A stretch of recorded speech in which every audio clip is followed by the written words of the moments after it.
नमस्कार, आभार, अभिनंदन। देश के यशस्वी प्रधानमंत्री आदरणीय श्री नरेंद्र मोदी जी का आज के इस ऐतिहासिक समारोह में हम हार्दिक हार्दिक स्वागत करते हैं, अभिनंदन करते हैं।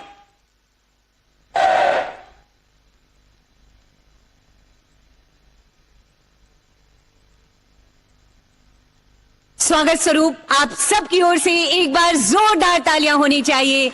आदरणीय माननीय प्रधानमंत्री महोदय, हार्दिक स्वागत, हार्दिक अभिनंदन है आपका। उपस्थित देवियों और सज्जनों, अंडमान एवं निकोबार द्वीप समूह की राजधानी पोर्ट ब्लेयर का वीर सावरकर अंतर्राष्ट्रीय हवाई अड्डा तैयार है विकास की एक नई तस्वीर प्रस्तुत करने के लिए इस न्यू इंटीग्रेटेड टर्मिनल बिल्डिंग के साथ। आज के इस अवसर पर हमारे बीच गरिमामयी उपस्थिति है माननीय लेफ्टिनेंट गवर्नर अंडमान एवं निकोबार द्वीप समूह सह vice chairman island development agency admiral DK Joshi ji की। सादर निवेदन करना चाहूंगी माननीय लेफ्टिनेंट गवर्नर महोदय से आपके स्वागत संबोधन हेतु। नमस्कार माननीय प्रधानमंत्री श्री नरेंद्र मोदी जी, माननीय नागरिक उड्डयन मंत्री श्री सिंधिया जी, माननीय राज्य मंत्री जनरल VK सिंह जी और अन्य सभी माननीय महानुभाव, आज वीर सावरकर इंटरनेशनल एयरपोर्ट के नए टर्मिनल का आपके द्वारा ऐतिहासिक उद्घाटन विकसित भारत सपने को साकार करने में एक महत्वपूर्ण पहल तथा द्वीपवासियों के लिए अत्यंत गर्व का क्षण है। एक विकसित देश के लिए GDP per capita, human development index के पैरामीटर्स, पर कैपिटा इनकम आदि अनिवार्य मापदंड हैं जो इंफ्रास्ट्रक्चर में अग्रणी रहे बिना संभव नहीं है। स्वतंत्रता के पहले 7 दशकों तक इंफ्रास्ट्रक्चर में लगभग नगण्य निवेश से इन द्वीपों की पहचान काला पानी के नाम से ही रही। पिछले 5-6 वर्षों में आपके दिशा निर्देश वो मुख्यतः आइलैंड्स डेवलपमेंट एजेंसी की दूरदर्शी परियोजनाओं से 95,000 करोड़ रुपए से भी अधिक का इंफ्रास्ट्रक्चर में निवेश द्वीपों का विकसित भारत की ओर तेजी से ट्रांसफॉर्मेशन दर्शाता है। भारत के पूर्वी तट से लगभग 1,500 किलोमीटर, परंतु म्यांमार व इंडोनेशिया से 100 किलोमीटर से भी कम और साउथ ईस्ट एशिया के अन्य देशों से अत्यंत निकट इन द्वीपों की स्ट्रेटेजिक लोकेशन के देखते कनेक्टिविटी इंफ्रास्ट्रक्चर में एविएशन सेक्टर सबसे महत्वपूर्ण है, जिसमें हमारे द्वारा प्रस्तावित परियोजनाएं तेजी से पूरी हो रही हैं। लगभग 710 करोड़ निवेश से यह नया टर्मिनल इन्वेस्टमेंट, टूरिज्म, हॉस्पिटैलिटी व services sector, employment generation, socio economic development व देश को एक ग्लोबल कनेक्टिंग हब बनाने की दिशा में फोर्स मल्टीप्लायर सिद्ध होगा। एक विकसित देश में पब्लिक सेक्टर में पर्याप्त निवेश, प्राइवेट इन्वेस्टमेंट आकर्षित करने हेतु आवश्यक है। तदनुसार लगभग 60 करोड़ निवेश से शीघ्र सी प्लेन ऑपरेशंस शुरू करने के लिए RCS उड़ान स्कीम द्वारा पोर्ट ब्लेयर से स्वराज द्वीप, शहीद द्वीप और लॉन्ग आइलैंड सेक्टर्स के ऑपरेटर्स का चयन हो चुका है। साथ ही फिक्स्ड विंग सेवाओं को शीघ्र आरंभ करने के लिए पोर्ट ब्लेयर से शिवपुर, कार निकोबार व कैम्बल बे रूट्स पर भी ऑपरेटर्स का चयन पूरा हो चुका है। नए 12 seater large capacity Sikorsky helicopters द्वारा सीट अपग्रेडेशन के हमारे प्रस्ताव को भी SFC का फाइनेंशियल अप्रूवल प्राप्त हो गया है। एक विकसित देश के इंफ्रास्ट्रक्चर को फ्यूचर रेडी बनाने की दिशा में पोर्ट ब्लेयर और जीएनआई के नए ग्रीनफील्ड एयरपोर्ट्स का फाइनल साइट सिलेक्शन तथा लिडार सर्वे पूरा हो चुका है। यहां वर्तमान आवश्यकता अनुसार प्रारंभ में एक ही रनवे, परंतु कॉन्सेप्ट, ब्लूप्रिंट तथा लैंड एक्विजिशन में 2 रनवे, पैरेलल टैक्सी ट्रैक्स व मल्टीपल टर्मिनल बिल्डिंग्स अगले 100 वर्षों से भी अधिक के एयर ट्रैफिक के अनुकूल प्रस्तावित हैं। इन द्वीपों के नॉर्थ साउथ एक्सिस में लगभग 800 किलोमीटर फैलाव में 4 एयरपोर्ट्स हर 230 किलोमीटर की औसत दूरी पर उपलब्ध हैं। जीएनआई व शिवपुर एयरपोर्ट्स में रनवे एक्सटेंशन पूरा होने पर ये चारों dual use strategic airports 3 kilometre plus runway से हर बड़े से बड़े एयरक्राफ्ट के ऑपरेशन में सक्षम और देश के लिए जियो पॉलिटिकल दृष्टि से एक गेम चेंजर साबित होंगे।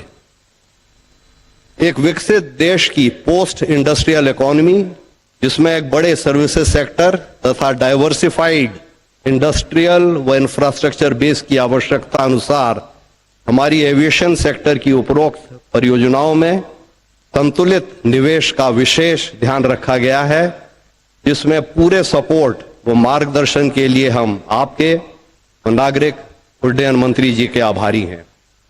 अंत में मैं विश्वास दिलाना चाहता हूं कि विकसित भारत के सपने को साकार करने के लिए स्वयं मैं, मेरा प्रशासन और सभी द्वीपवासी पूरी तरह से समर्पित रहेंगे। धन्यवाद और जय हिंद।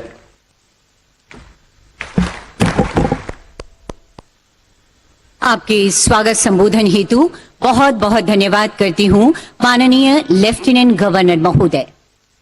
साथियों, जब हम गर्व से कहते हैं कि भारत का नागर उड्डयन उद्योग दुनिया भर में तेजी से बढ़ता उद्योग है, तो निश्चित तौर पर इसके पीछे हमें माननीय केंद्रीय नागर उड्डयन मंत्री श्री ज्योतिरादित्य सिंधिया जी के बेहद शानदार और सफल प्रयास नजर आते हैं।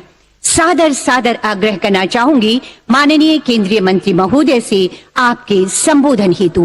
माननीय मंत्री जी।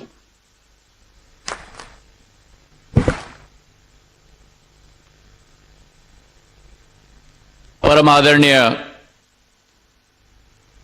देश के यशस्वी प्रधानमंत्री महोदय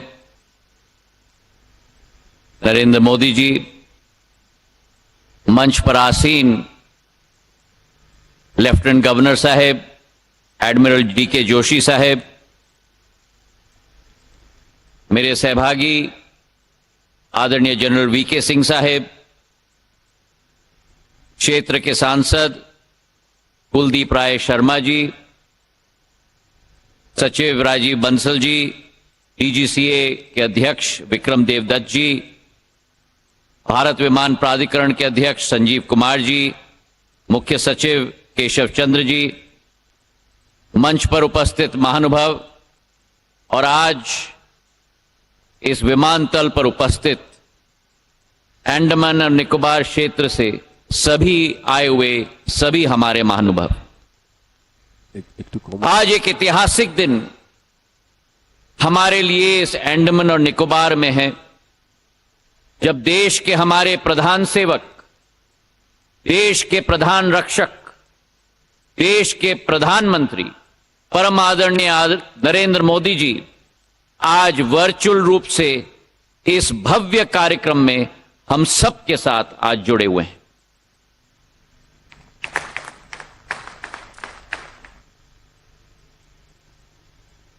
अंडमान और निकोबार, यह अतिशयोक्ति नहीं होगी अगर हम कहें कि हिंद महासागर का सबसे सुनहरे मोतियों में से सबसे सुंदर मोती अगर है तो अंडमान और निकोबार महाद्वीप है। और इतिहास के कई पल इस महाद्वीप ने देखे हैं।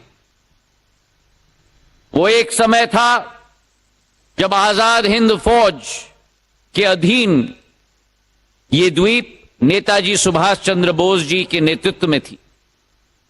वो एक दिन था जब 30 दिसंबर 1943 जब पहली बार हमारा तिरंगा झंडा अगर फहराया गया था तो अंडमान और निकोबार के पृथ्वी पर फहराया गया था।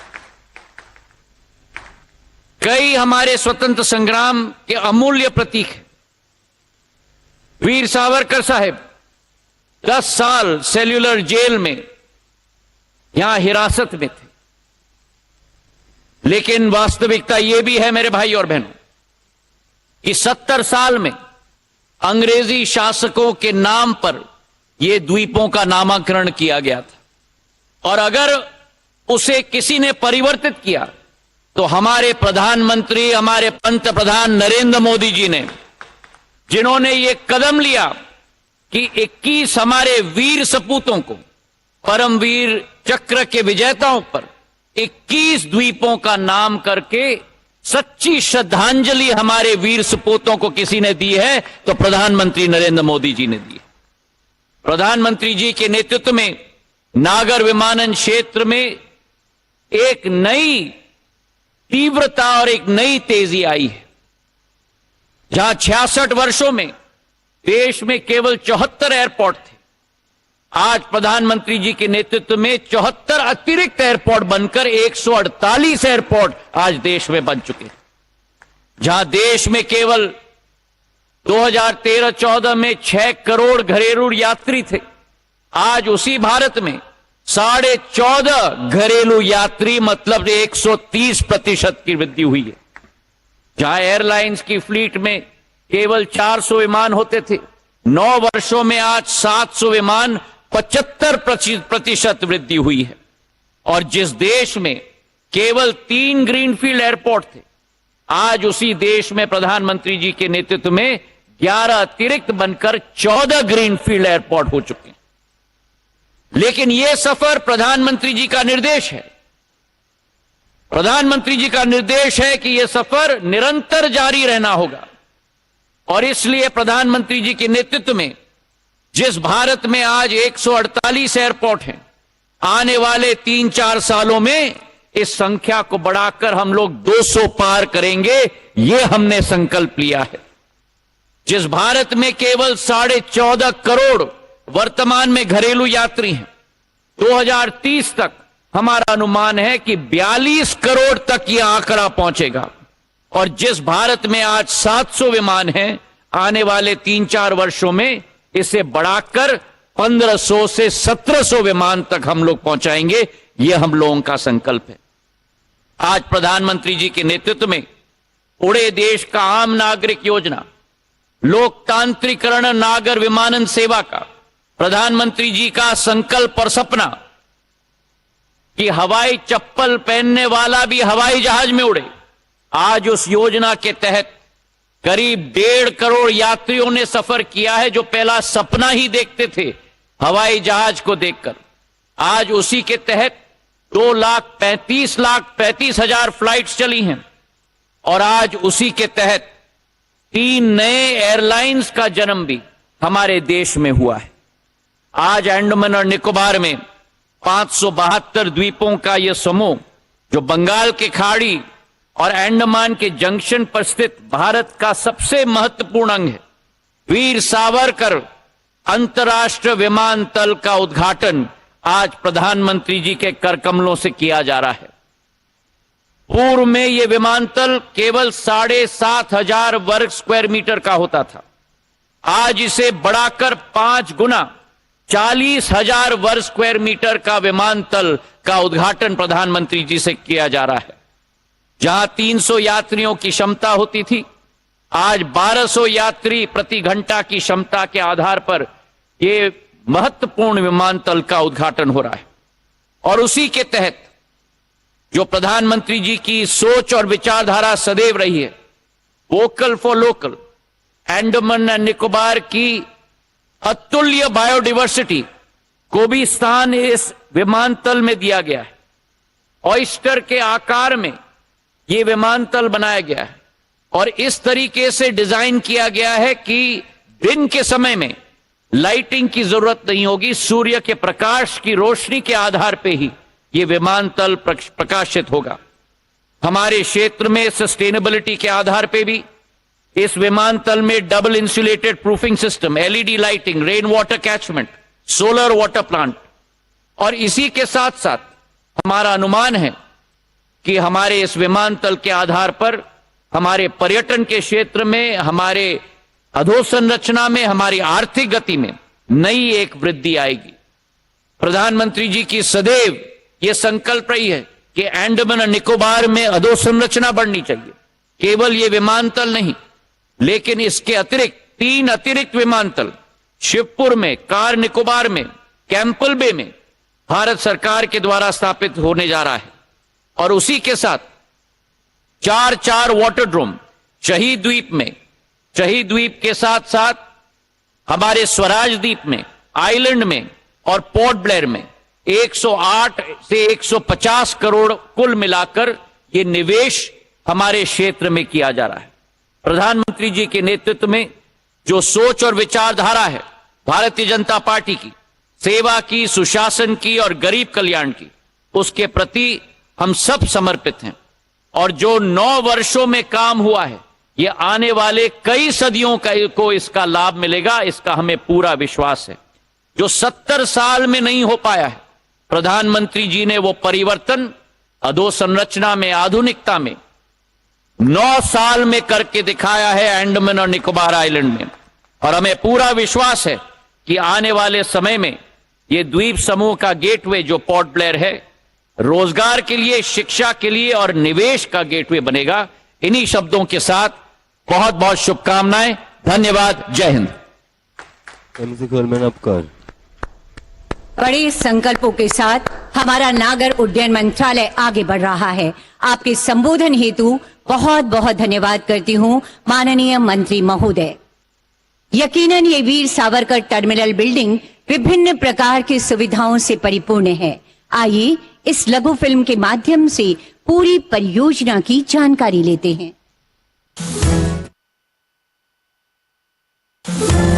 बंगाल की खाड़ी के दक्षिण में हिंद महासागर में स्थित अंडमान व निकोबार द्वीप समूह स्वतंत्रता संग्राम की तपोस्थली, संकल्प स्थली, जो राष्ट्रभक्त नेताजी सुभाष चंद्र बोस, वीर सावरकर एवं अन्य स्वतंत्रता सेनानियों के अदम्य साहस और योगदान की कहानी दोहराते हैं। ये भारत की सामरिक सहयोग और समन्वय का प्रमुख केंद्र भी है।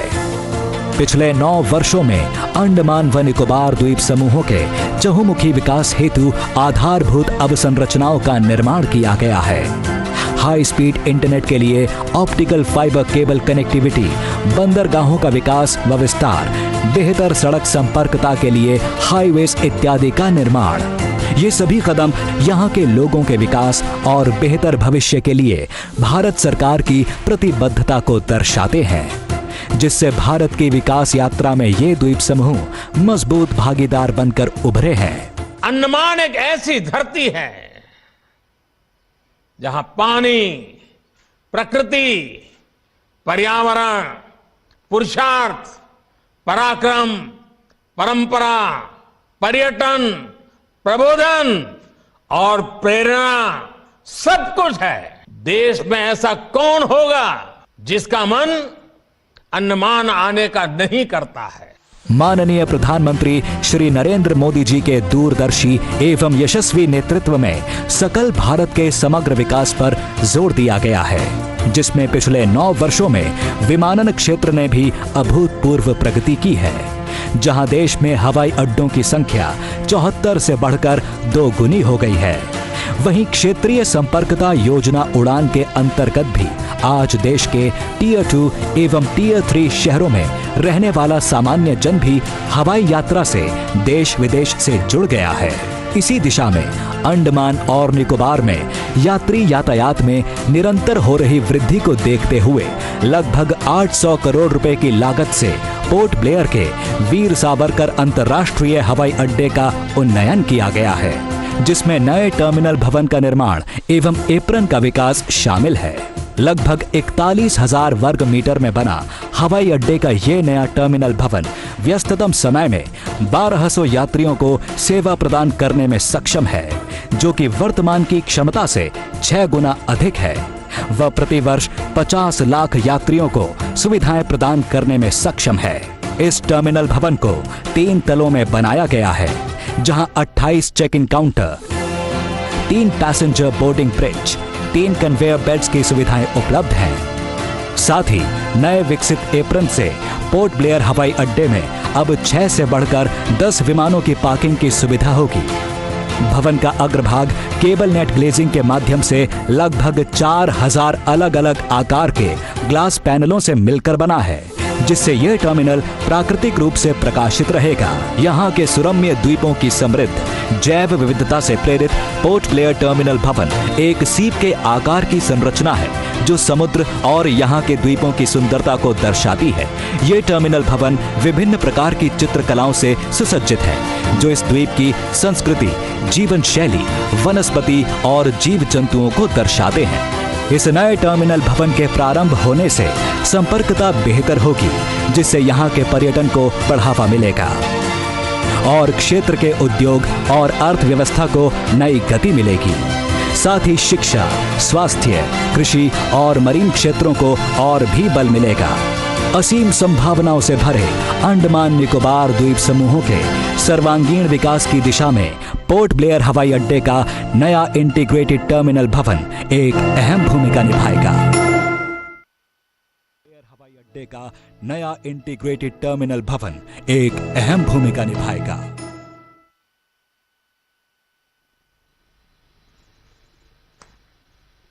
जी हां, माननीय प्रधानमंत्री जी के कुशल नेतृत्व में केंद्र सरकार के बेमिसाल प्रयासों के गवाह बन रहे हैं हम और आप। और अब वो ऐतिहासिक पल जिसके लिए हम और आप सब यहाँ एकत्रित हैं, आधुनिक तकनीक और सुविधाओं से सुसज्जित वीर सावरकर अंतर्राष्ट्रीय हवाई अड्डे के इस न्यू इंटीग्रेटेड टर्मिनल बिल्डिंग के शुभारंभ का समय है। सादर सादर आग्रह करना चाहूंगी आदरणीय प्रधानमंत्री जी से कि कृपया रिमोट का बटन दबाकर अपने करकमलों से शिलापट्ट का अनावरण कर इस न्यू इंटीग्रेटेड टर्मिनल बिल्डिंग का लोकार्पण करने की कृपा की जाए महोदय।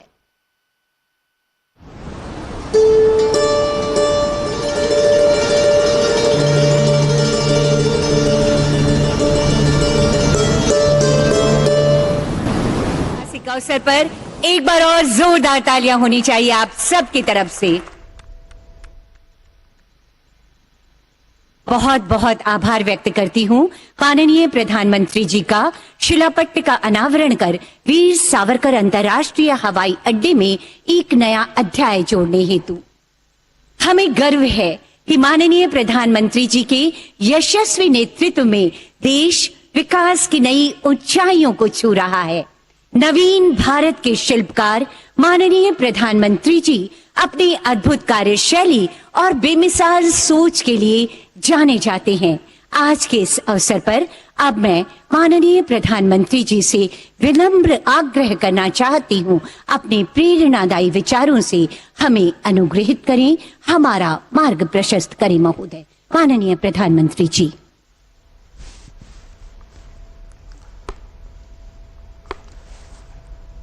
नमस्कार।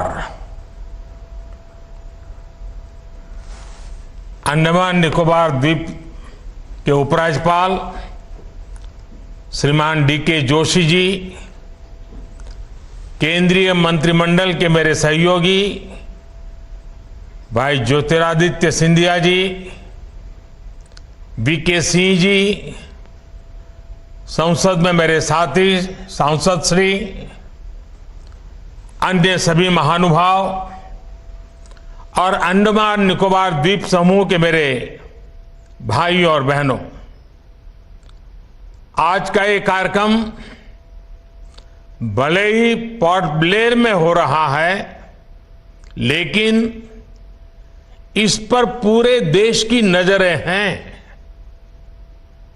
लंबे समय से अंडमान निकोबार के लोगों की मांग थी कि वीर सावरकर एयरपोर्ट की कैपेसिटी बढ़ाई जाए, और पिछले जो हमारे सांसद थे वो तो हर हफ्ते मेरी चैम्बर में आकर के इसी काम के लिए लगे रहते थे। तो आज वो बहुत खुश नजर आ रहे हैं, और मैं अभी टीवी पर सब मेरे पुराने साथियों को देख रहा हूं।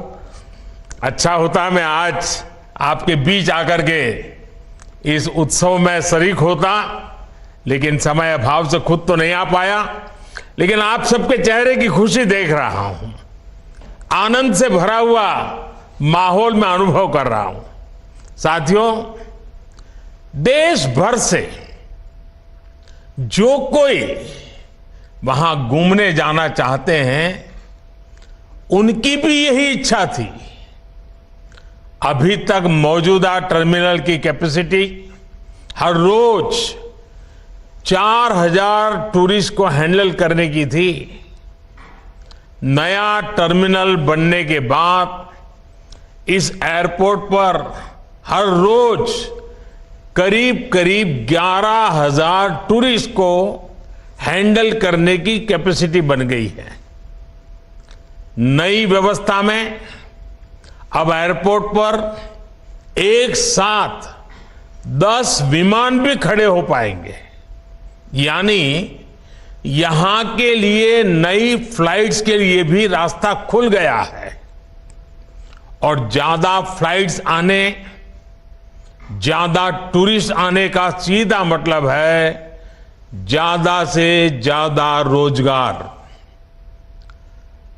पोर्ट ब्लेयर की इस नई टर्मिनल बिल्डिंग में ईज ऑफ ट्रैवल बढ़ेगा,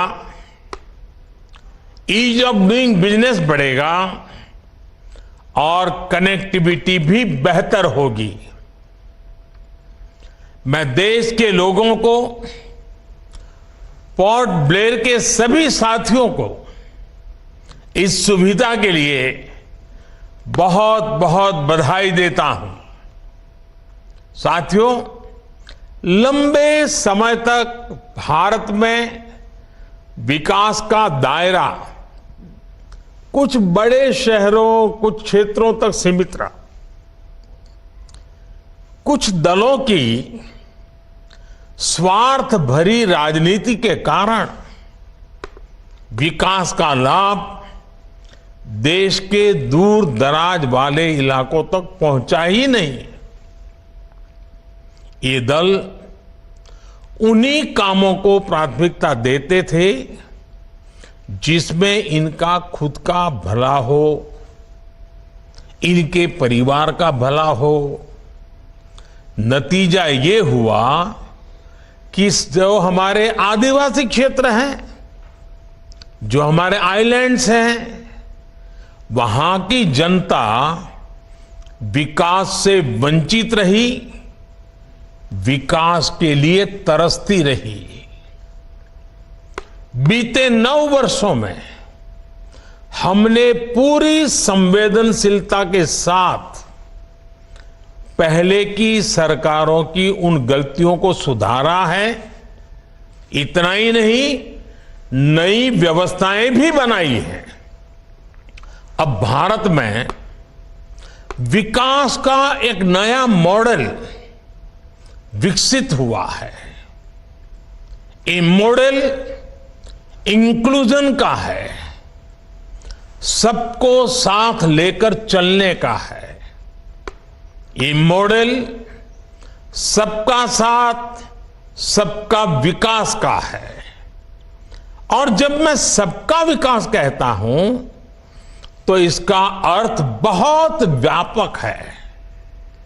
सबका विकास मतलब हर व्यक्ति, हर वर्ग, हर क्षेत्र का विकास।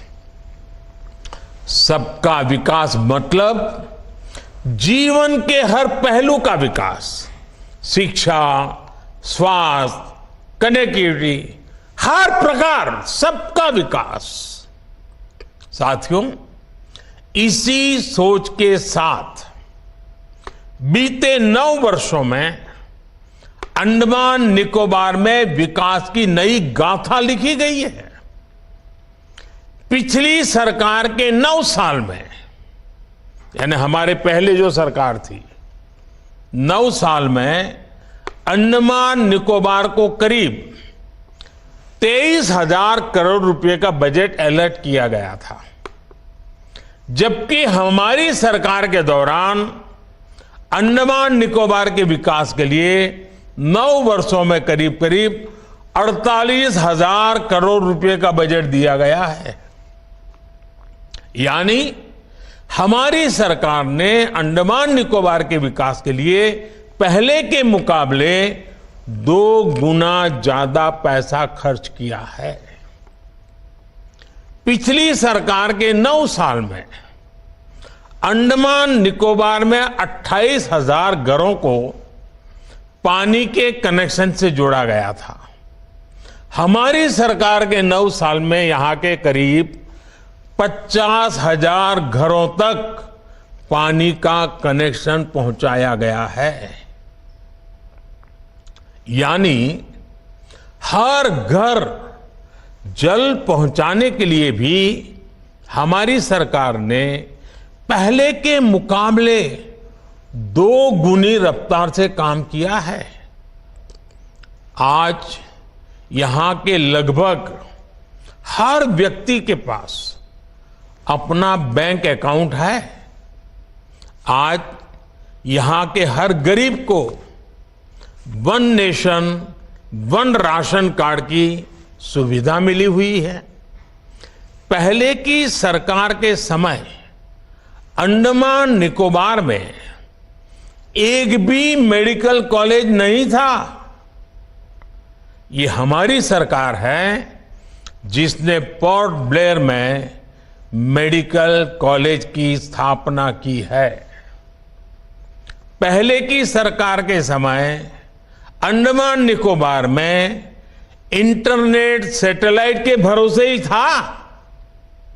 हमारी सरकार ने समंदर के नीचे सैकड़ों kilometre submarine optical fibre cable बिछाकर इस परेशानी को दूर कर दिया है।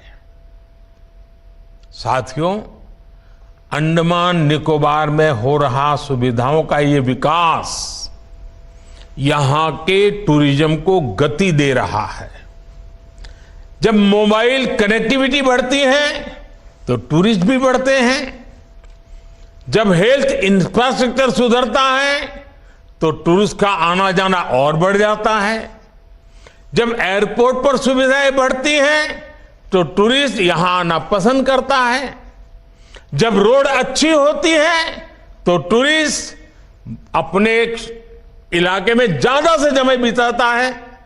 इसलिए ही अंडमान निकोबार आने वाले टूरिस्टों की संख्या अब 2014 के मुकाबले 2 गुनी हो गई है। यहां स्नॉर्केलिंग, स्कूबा डाइविंग, सी क्रूज जैसे एडवेंचर के लिए आने वाले टूरिस्टों की संख्या भी बढ़ रही है। और साथियों, मेरे अंडमान निकोबार के भाई बहन सुन लीजिए, ये तो अभी शुरुआत है। आने वाले सालों में ये संख्या कई गुना बढ़ने वाली है। इससे अंडमान निकोबार में रोजगार, स्वरोजगार की नई संभावनाएं बनने वाली है। साथियों, आज अंडमान निकोबार विरासत भी और विकास भी इस महामंत्र का जीवंत उदाहरण बन रहा है। आप भी जानते हैं कि अंडमान निकोबार में लाल किले से भी पहले तिरंगा फहराया गया था, लेकिन फिर भी यहां सिर्फ गुलामी के ही निशान दिखते थे। ये मेरा सौभाग्य है कि साल 2018 में मैंने अंडमान में उसी स्थान पर तिरंगा लहराया जहां नेताजी सुभाष ने झंडा फहराया था। ये हमारी ही सरकार है जिसने रॉस आइलैंड को नेताजी सुभाष का नाम दिया। ये हमारी ही सरकार है जिसने हैवलॉक और नील आइलैंड को स्वराज और शहीद आइलैंड का नाम दिया है। हमने ही 21 द्वीपों का नामकरण देश के लिए पराक्रम दिखाने वाले वीर पराक्रमी सपूतों के नाम, परम वीर चक्र विजेताओं के नाम पर किया है। आज अंडमान निकोबार के ये द्वीप पूरे देश के युवाओं को देश के विकास की नई प्रेरणा दे रहे हैं। साथियों, आजादी के 75 वर्षों में हमारा भारत कहीं से कहीं पहुंच सकता था, और ये मैं बहुत जिम्मेवारी से कह रहा हूं, कहीं से कहीं पहुंच सकता था। हम भारतीयों के सामर्थ्य में कभी कोई कमी नहीं रही है, लेकिन सामान्य भारतीय के इस सामर्थ्य के साथ हमेशा भ्रष्टाचारी और परिवारवादी पार्टियों ने अन्याय किया। आज देश के लोग 2024 चुनाव में फिर एक बार हमारी सरकार वापस लाने का मन बना चुके हैं, निर्णय ले चुके हैं। ऐसे में भारत की बदहाली के जिम्मेदार कुछ लोग अपनी दुकान खोलकर बैठ गए हैं। इन्हें देखकर मुझे एक कविता की कुछ पंक्तियां याद आती हैं। एक कवि महाशय ने अवधी में लिखा था, ये अवधी भाषा में लिखी गई कविता है। गायित कुछ है, हाल कुछ है, लेबिल कुछ है, माल कुछ है। 24 के लिए 26 होने वाले राजनीतिक दलों पर यह बड़ा फिट बैठता है। गायित कुछ है, हाल कुछ है, लेबिल कुछ है और माल कुछ है। यानी गाना कोई और गाया जा रहा है, जबकि सच्चाई कुछ और है। लेबल किसी और का लगाया गया है, जबकि प्रोडक्ट कुछ और ही है। इनकी दुकान की यही सच्चाई है। इनकी दुकान पर 2 चीजों की गारंटी मिलती है। एक तो ये अपनी दुकान पर जातिवाद का जहर बेचते हैं, और दूसरा ये लोग असीमित भ्रष्टाचार करते हैं। आजकल ये लोग बेंगलुरु में जुटे हैं। एक जमाने में एक गाना बहुत मशहूर था, मुझे तो पूरा याद नहीं है, लेकिन मुझे याद आ रहा है। एक चेहरे पर कई चेहरे लगा लेते हैं लोग, एक चेहरे पर कई चेहरे लगा लेते हैं लोग। आप देखिए ये लोग कितने चेहरे लगाकर बैठे हैं। जब ये लोग कैमरे के सामने एक फ्रेम में आ जाते हैं तो पहला विचार देश के सामने क्या आता है? पहला विचार देश के लोगों के मन में यही आता है, पूरा फ्रेम देख करके देशवासी यही बोल उठता है, लाखों करोड़ों रुपए का भ्रष्टाचार। इसलिए देश की जनता कह रही है कि ये तो कट्टर भ्रष्टाचारी सम्मेलन हो रहा है, कट्टर भ्रष्टाचारी सम्मेलन हो रहा है। ये लोग गा कुछ और रहे हैं, हाल कुछ और है, इन्होंने लेबल कुछ और लगाया हुआ है, माल कुछ और है। इनका प्रोडक्ट है 20 लाख करोड़ रुपए के घोटाले की गारंटी। 20 लाख करोड़ रुपए के घोटाले की गारंटी। साथियों, इस बैठक की एक और खास बात है। अगर कोई करोड़ों के घोटाले में जमानत पर है तो उसे बहुत सम्मान की नजर से देखा जाता है। अगर पूरा का पूरा परिवार ही जमानत पर है तो उसकी और ज्यादा खातिरदारी होती है। अगर किसी दल का कोई वर्तमान मंत्री भ्रष्टाचार के मामले में जेल जाता है तो उसे एक्स्ट्रा नंबर देकर स्पेशल इनवाइटी बुलाकर बुलाया जाता है। अगर कोई किसी समाज का अपमान करता है, अदालत से सजा पाता है तो उसकी बड़ी आवाभगत होती है। अगर कोई अदालत से करोड़ों के घोटाले में दोषी पाया गया है तो इस बैठक में शामिल होने की उसकी क्वालिफिकेशन और बढ़ जाती है। बल्कि ये लोग तो उससे मार्गदर्शन मांगते हैं। भ्रष्टाचार को लेकर इनमें बड़ी आत्मीयता है, बड़ा प्रेम है। इसलिए 20 लाख करोड़ रुपए के भ्रष्टाचार की गारंटी देने वाले ये लोग बड़े प्रेम से, बड़ी आत्मीयता से आपस में मिल रहे हैं। साथियों, भ्रष्टाचार की इस दुकान में जुटे हुए ये सभी परिवारवाद के कट्टर समर्थक हैं।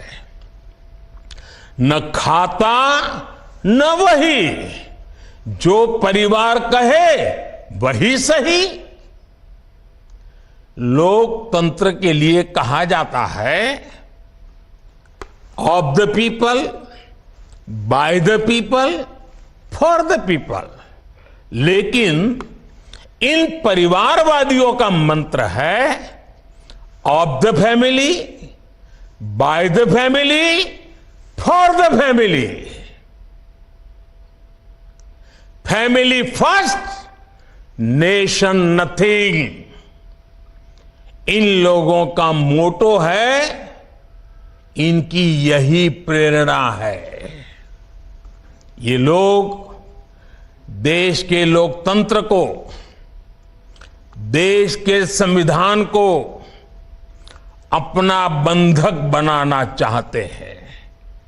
इनके लिए मैं यही कहना चाहूंगा, नफरत है, नफरत है, घोटाले हैं।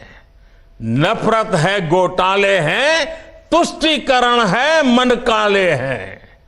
नफरत है, घोटाले हैं, तुष्टीकरण है, मन काले हैं। परिवारवाद की आग के दशकों से देश हवाले हैं। साथियों, इनके लिए देश के गरीब के बच्चों का विकास नहीं, बल्कि अपने बच्चों का, अपने भाई भतीजों का विकास मायने रखता है। आजकल आप देखते हैं कि देश में स्टार्टअप बढ़ रहे हैं। हमारे युवा बड़ी संख्या में पेटेंट करा रहे हैं, ट्रेडमार्क रजिस्टर करा रहे हैं। पोर्ट की दुनिया में मेरे देश के नौजवान छाए हुए हैं, बेटियां कमाल कर रही हैं। ये युवा शक्ति हमारे देश में पहले भी थी, लेकिन इन परिवारवादी पार्टियों ने कभी देश के सामान्य युवा की शक्ति के साथ न्याय नहीं किया। इनकी एक ही विचारधारा है, एक ही एजेंडा है, अपना परिवार बचाओ, परिवार के लिए भ्रष्टाचार बढ़ाओ। इनका कॉमन मिनिमम प्रोग्राम है देश का विकास रोकना, अपने कुशासन पर पर्दा डालना और अपने भ्रष्टाचार के विरुद्ध कार्रवाई को रोकना।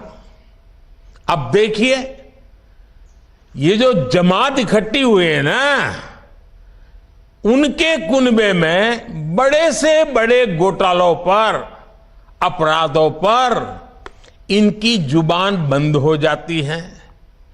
जब किसी एक राज्य में इनके कुशासन की पोल खुलती है तो दूसरे राज्यों के ये लोग फौरन उसके बचाव में तर्क देने लगते हैं। कहीं बाढ़ घोटाला होता है, किसी का अपहरण होता है, तो कुनबे के सारे लोग सबसे पहले चुप हो जाते हैं।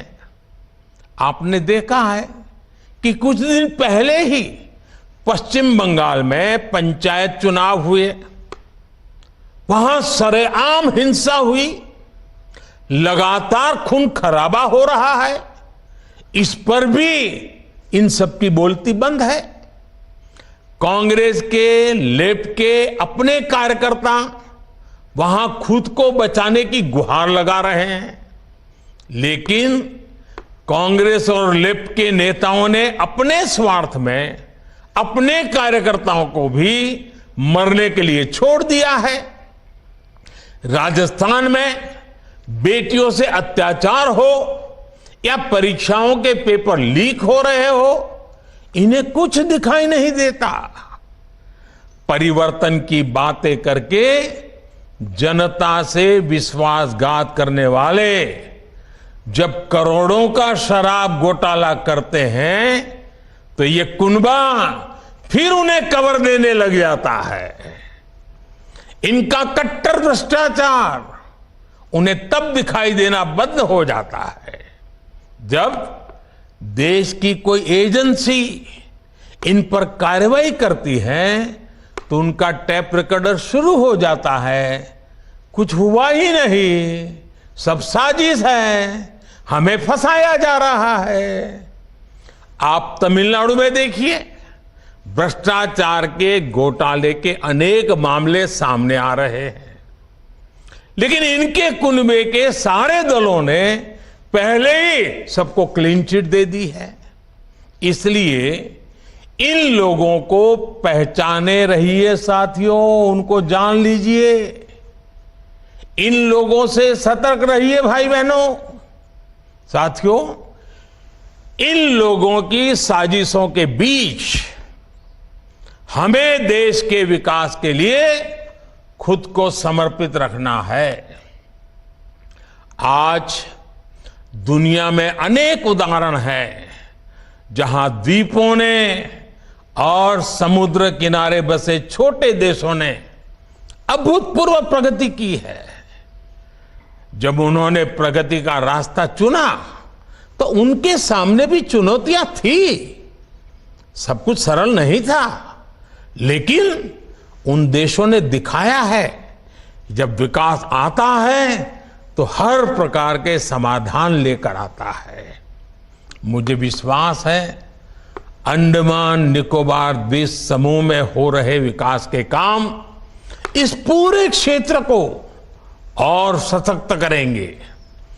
कनेक्टिविटी की ये नई सुविधा वीर सावरकर इंटरनेशनल एयरपोर्ट का नया टर्मिनल्स सबके लिए लाभकारी हो, इसी कामना के साथ वीडियो कॉन्फ्रेंस के इस कार्यक्रम में भी इतनी बड़ी तादाद में आप लोग आए, आपकी खुशी में यहां से अनुभव कर रहा हूं, आपका उत्साह में अनुभव कर रहा हूं। ऐसे मौके पर एक नया विश्वास, नया संकल्प लेकर के देश आगे बढ़े, अंडमान निकोबार भी आगे बढ़े, इसी कामना के साथ आप सबको बहुत बहुत शुभकामनाएं, बहुत बहुत धन्यवाद।